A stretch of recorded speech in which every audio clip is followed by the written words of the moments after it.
আপনারা শুনছেন উখিয়ায় রোহিঙ্গা ক্যাম্পে পাহাড় ধসে 10 জন মারা গেছে, অনেকে আহত। আমাদের ফায়ার সার্ভিস উদ্ধার করছে। সে মোতাবেক জেলা প্রশাসন কক্সবাজার আমাদের নির্দেশ দিচ্ছে। টিউনো স্যারও ইতিমধ্যে ছিল। আমরা সব জায়গায় প্রচার করতেছি, যে কোনো পাহাড়ের পাদদেশে যারা আছে তাদের দ্রুত স্থানীয় নিরাপদ আশ্রয় কেন্দ্রে যাওয়ার জন্য আমরা অনুরোধ করতেছি বারবার। যেহেতু অনেক বৃষ্টি হচ্ছে, যে কোনো সময় পাহাড় ধস নামতে পারে। অনেক লোক ঝুঁকি নিয়ে এই পাহাড়ের পাদদেশে বসবাস করতেছে। আমরা সবাইকে সতর্ক করছি যে জেলা প্রশাসকের পক্ষ থেকে, যে আপনারা দ্রুত এখান থেকে সরে যান, যে কোনো সময় অ্যাক্সিডেন্ট হতে পারে, পাহাড় ধস নামতে পারে। তা আমরা এরকম প্রচার করে যাচ্ছি এবং করে যাব সবাইকে, যাতে সবার জীবন বাঁচে এই আশায়। অনেকে সাড়া দিছে, তাদের অনেকে ছোট ছেলে মেয়ে আছে, বয়স্ক আছে, তাদেরকে নিয়ে ওনারা স্থানীয় আশ্রয় কেন্দ্রে যাবে এরকম আশ্বাস দিছে অনেকেই।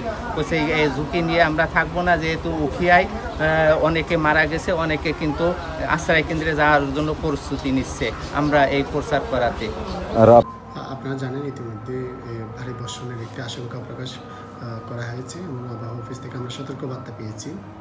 ইতিমধ্যে আমরা যাতে ভারী বর্ষণে পাহাড় ধসে যাতে কোনো প্রাণহানি না ঘটে সেজন্য পূর্ব প্রস্তুতি হিসেবে বিভিন্ন প্রচারণা করা হচ্ছে। তারপরে আপনারা জানেন যে ইতিমধ্যে আমাদের রোহিঙ্গা ক্যাম্প সহ ডিএমএন ক্যাম্পে কিছু পাহাড় ধসের ঘটনা ঘটেছে।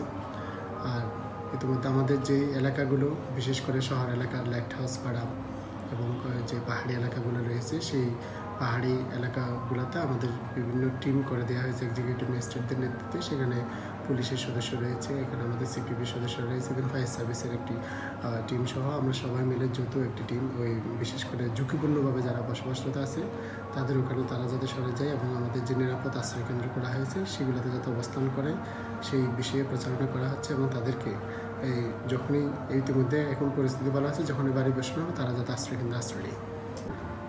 এটা আপনারা জানেন যে প্রতি বছরে বেশ কিছু মানুষ পাহাড়ে কক্সবাজার এলাকায় যে যারা ঝুঁকিপূর্ণভাবে বসবাস করে, সেই মানুষগুলা তাকে আবার যখন পরিবেশ যখন স্বাভাবিক হয় তারা ওখানে বসবাস করে। আমরা প্রতি বছরে চেষ্টা করি, এখনও চেষ্টা করে যাচ্ছে আমাদের, তারা যাতে অবশ্যই নিরাপদ আশ্রয়ে চলে আসে, কিন্তু পরিবেশ যখন অনুকূলে যায় তারা আবার সেখানে আশ্রয় গঠন করে। তাদের অনেকেই বসতভিটাও রয়েছে।